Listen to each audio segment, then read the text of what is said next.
पे बेचेंगे। बड़ी बड़ी कंपनियां दबाने का काम करती हैं जो छोटे लोग हैं। इनकी बहुत सी प्रॉब्लम ये आई कि बिजली, भैया तो किसान है, ये भी इसकी भी खेती कर रहे हैं, तो ये भी किसान है, इनको भी जो लाइट है वो एग्रीकल्चर रेट पानी चाहिए। एक तरफ तो सरकार ये कहती है जब उनको फंड अगर देना होता है किसान के नाम पे तो वो इनको दे देती है बड़ी कंपनियों को, और जहां उनको प्रॉफिट होता है फिर इनको एक कंपनी बताने लगते हैं। तो इसको एक साइड में करना चाहिए, या तो इसको बताए कि ये इंडस्ट्रीज हैं, या फिर इसको बताए कि एग्रीकल्चर है। अगर सब्सिडी वाला मामला है तो या लोन देना हो तो इनके नाम डाल देते हैं, कोई और फायदा उठाना हो तो ये इंडस्ट्रीज है। बिजली में ये इंडस्ट्रीज कहां से देंगे? अभी ना पोल्यूशन के नाम पे जिस तरह के नॉर्म्स बनाए हैं पोल्यूशन वाले, वो ये पूरे कर ही नहीं पाएंगे। तो जो छोटा इंडस्ट्रीज वाला है उसको बेहद ज्यादा नुकसान होगा, वो माना जाएगा। इसमें भी अगर बड़ी कंपनी आएगी तो जो हमारे गांव देहात के जो बच्चे छोटा छोटा काम करते हैं वो सब खत्म हो जाएंगे, पोल्ट्री फार्म सब खत्म होंगे। तो हम सरकारों को इसमें चिट्ठी भी लिखेंगे, आज यहाँ पे आए भी हैं पानीपत में, और ये फार्म देखिए, ये भी एक किस्म से किसान ही अपने खेत में इसको करता है। बहुत बीमारियां हैं, तो सरकारों को इन सब चीजों पर ध्यान देना चाहिए। और हम भारत सरकार को भी, जो स्टेट को भी है, उनको भी हम चिट्ठी लिखेंगे, इनके एसोसिएशन से बातचीत करेंगे। यहाँ पे उनके जो अध्यक्ष हैं वो भी हैं, जो इसको एसोसिएशन के जो जनरल सेक्रेटरी हैं, तो ये यहाँ पे उन्होंने बहुत सी बातें बताई। तो एक सर और बहुत बड़ी समस्या है, जैसे हम किसान हैं, तो जो छोटी फार्मिंग है वो हम मुर्गा जो है कंपनियों का पाल रहे हैं। तो कंपनी जो खर्चा है ना, हमारा जितना खर्चा होता है पालने में 10 रुपए किलो तक, तो फार्मर का खर्चा ही है, शेड में हमारा है और बिजली खर्चा सारा हमारा है, टोटल लगा के 10 रुपए किलो का तो खर्चा ही है। तो कंपनी जो हमारे को 40 दिन बाद मुर्गा निकालने के बाद जो पैसे देती है वो 10 रुपए भी नहीं देती। किसान के पूरे पैसे जो उसका खर्चा है वो भी नहीं मिल पा रहा। तो ये भी हमारी सरकार से डिमांड है, हमने पीछे भी काफी संघर्ष करा है, काफी मीटिंगें हुई है कि कम से कम जो उसकी लागत है और जो उसकी थोड़ी बहुत ही लेबर बनती है उसको मतलब एक्स्ट्रा को पैसे देने चाहिए। अगर 10 रुपए खर्च कर रहा है किसान तो उसको 15 रुपए किलो के या 20 रुपए किलो के तो कंपनियों को देने बनते हैं।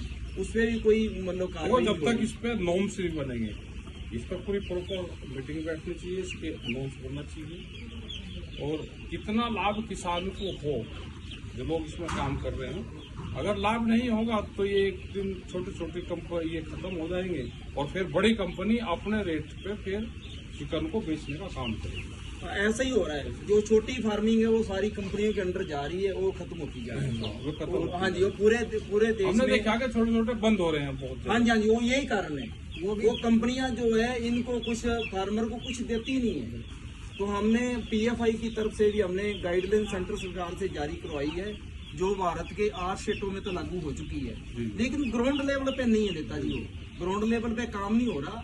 सरकार ने लागू करी 8 स्टेटों ने, जिसमें हरियाणा का नाम भी है, यूपी का भी है, लेकिन किसान को उसका अभी तक कोई फायदा नहीं मिल रहा। के साथ आपने क्या मांग किया? हमने तो के साथ से ये डिमांड रखी कि आप सरकार के इनके माध्यम से सरकार को भी कहना चाहते हैं कि जो कानून लागू किया गया जिन स्टेटों में वो ग्राउंड लेवल पे चालू करा जाए। किसान को उसका अभी तक कोई फायदा नहीं मिल रहा।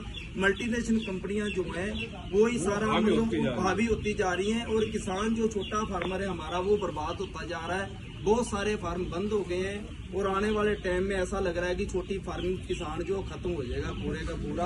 हमारी तो ये डिमांड है कि एक तो पोल्यूशन वाली जो समस्या नेताजी ने बताई है, तो कैद साहब ने, उस पर कार्रवाई करी जाए। किसान कहाँ से ये इतने पेपर पूरे कर सकता है? छोटा किसान, खेतों में हम फार्म बना रहे हैं अपनी जमीन में, तो पोल्यूशन का मामला कहाँ से आ गया? पोल्यूशन तो होता ही नहीं इसमें, पता नहीं कौन से। हम यहाँ पे हैं, यहाँ पे कोई पोल्यूशन नहीं है, कोई यहाँ पे पोल्यूशन का वो नहीं हो रहा। हम अंदर बैठे हैं, कोई यहाँ पे इसमें नहीं, बहुत अच्छी तरीके से हमने बना रखा। और जो गाइडलाइंस है, साफ सफाई है, उसको पूरा ये फॉलो कर रहे हैं। लेकिन फिर भी इनको छोटे फार्म वालों को कम करा जाता है पोल्यूशन के नाम पर। एक बात और थी, जैसे कोई भी इंडस्ट्री है, अब इसका एक छोटा से फार्मर की जो लागत आती है ना, जो मान लो 10,000 का फार्मर है, उसकी लागत लगभग 10,000 मुर्गे को पालने के 12 लाख रुपए आती है जी, बिल्डिंग को छोड़ के। इस मुर्गे को पालने की लागत है जी 12 लाख रुपए, जो 1.5 महीने में खर्चा करना है। तो इसमें क्या है, एक मुर्गा जो है लगभग 200 रुपए का पड़ता है।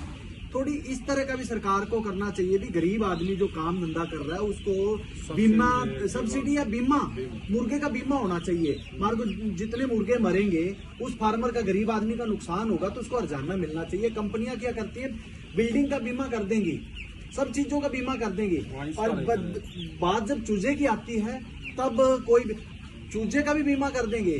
किस उस पे करेंगे भी, अगर शेड में आग लग जाए, इसमें आग लगने वाला कुछ है ही नहीं जी, भूकंप आ जाए, गिर जाए तब देंगे।